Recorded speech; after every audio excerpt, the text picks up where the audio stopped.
Alors, à cette heure-ci, on va aller rejoindre des gens de notre région qui travaillent très dur, des agriculteurs, des éleveurs.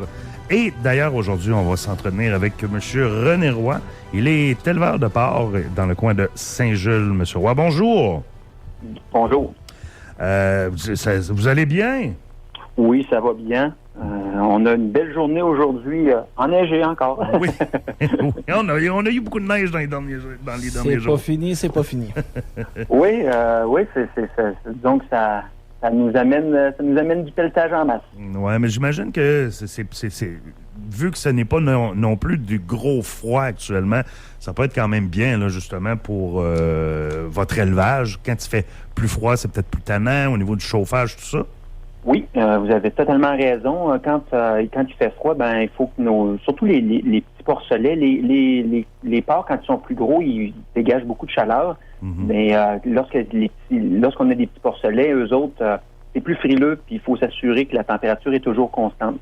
Donc oui, lorsqu'il fait froid, on a des systèmes de chauffage pour s'assurer qu'ils sont bien au chaud, mais c'est plus exigeant, surtout aussi quand il y a des variations de température. Ouais. C'est plus exigeant pour tous les systèmes là, de tenir une bonne température puis une température constante parce que c'est des animaux qui sont fragiles aux variations de température. Oui, parce que là, on regarde justement la fin de la semaine, on passe de moins 6 le jeudi, vendredi, on est rendu à moins 21, on en revient à moins 7 à un moment donné.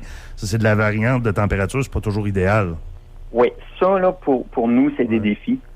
C'est beaucoup de systèmes on a de la ventilation, on a du chauffage, fait qu'il faut que tous nos systèmes soient bien ajustés parce que sinon, si on chauffe trop, c'est des coûts supplémentaires, puis c'est pas une bonne utilisation des carburants. De l'autre côté, il y a aussi, on peut pas ventiler trop quand il fait froid parce que sinon les animaux vont avoir froid. Donc, non, c'est un art de tomber sur la bonne température. Oui, en vous écoutant, c'était exactement ce que je suis en train de me dire. Vous dites, là, également, vous avez des petits porcelets. J'imagine que vous en avez pas toujours. Est-ce que c'est plus des moments plus calculés quand on va avoir des portées comme ça? Ça dépend de notre système de production. Nous, dans notre cas, on en a de façon constante. Mais il y a plusieurs façons de fonctionner. Il y en a qui fonctionnent ce qu'on appelle par batch, là, par groupe. Dans ce cas-là, les petits porcelets vont arriver pas mal dans la même semaine. Ils n'arrivent pas toute la même journée, là, mais dans la même semaine. Puis là, pendant les 5 semaines suivantes, ils vont tous grossir, on va dire, croître en même temps. Ça permet de plus... C'est plus facile de céduler et de structurer les envois de porcelets vers les porcheries pour l'engraissement par la suite. OK, parce que de votre côté, on n'en a pas parlé, mais vous avez du porc, mais vous faites l'élevage. Pourquoi exactement?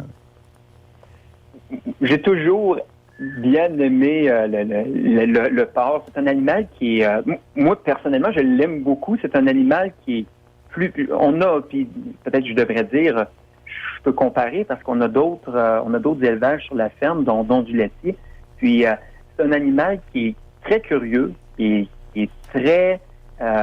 qui aime beaucoup le social. Contrairement, je dirais, c'est pas le même social que d'autres animaux. Puis j'ai grandi dans ça. Ça fait que j'ai eu l'occasion d'apprendre à les apprécier. Mais c'est un animal aussi qui a un cycle de vie qui est un peu plus rapide que d'autres, comme du bovin ou du laitier. Ça fait que ça fait une production qui est un peu plus active, je dirais. Je vais le dire dans ce mot-là. Là, peut-être que c'est pas bon, là, mais ça roule plus vite. Oui, tout à fait. Écoutez, j'ai une question également. Je sais qu'on a eu un peu de difficulté au niveau du porc là, dans les dernières années, entre autres avec Olimel, et je sais que vous baignez beaucoup dans ces dossiers-là, M. Roy, en étant président des éleveurs de porc de Beauce. Est-ce qu'on s'est replacé? Est-ce que ça va quand même bien là, au niveau de la production porcine? Il y a eu des améliorations à certains niveaux. Je vous dirais là qu'on a encore des défis, je vous dirais importants, notamment au niveau des revenus des producteurs, qui sont encore dans une situation qui est complexe, à tout le moins. Je vais utiliser le mot complexe là, pour certains. Là, je dirais même là, que c'est plutôt rouge. Là, on a hâte de voir une lumière au bout du tunnel. Des choses qui se sont améliorées. On avait eu du porc en attente, ça avait diminué. Là, on a un petit peu là, à la suite des fêtes, mais c'est pas les niveaux qu'on a vécu dans le passé. Je vous dirais qu'on a des producteurs qui sont résilients, qui cherchent toujours des solutions. Puis ça, c'est vraiment remarquable là, parce que ce qu'on a eu à vivre dans les dernières années, il n'y a personne qui pouvait le voir venir. Là, la COVID nous a créé des impacts incroyables là, pour notre industrie. On a réussi à s'ajuster puis à s'adapter à des situations particulières. Puis on espère qu'à un moment donné, on va avoir eu notre lot puis que ces situations anormales-là, ils fassent le tour puis que ça ne soit pas nous autres qui en écopent. Ouais.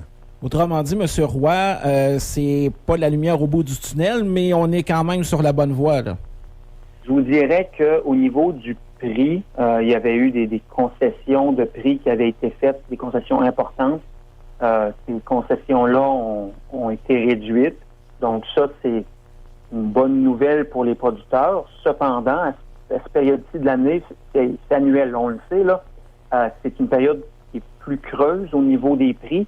Les prix ont tendance à se raffermir à partir du mois de mars, là, qu'on voit une amélioration. Puis là, pendant l'été, c'est normalement des prix qui sont bons.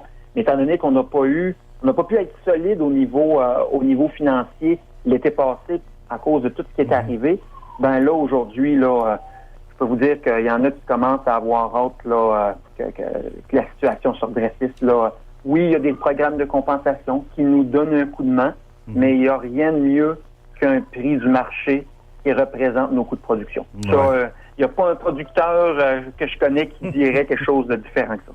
Oui, tout à fait. Écoute, malheureusement, le temps nous bouscule, mais assurément, on va se reparler éventuellement de tout ce dossier-là. Monsieur Roy, merci beaucoup de nous avoir parlé aujourd'hui. C'est très apprécié.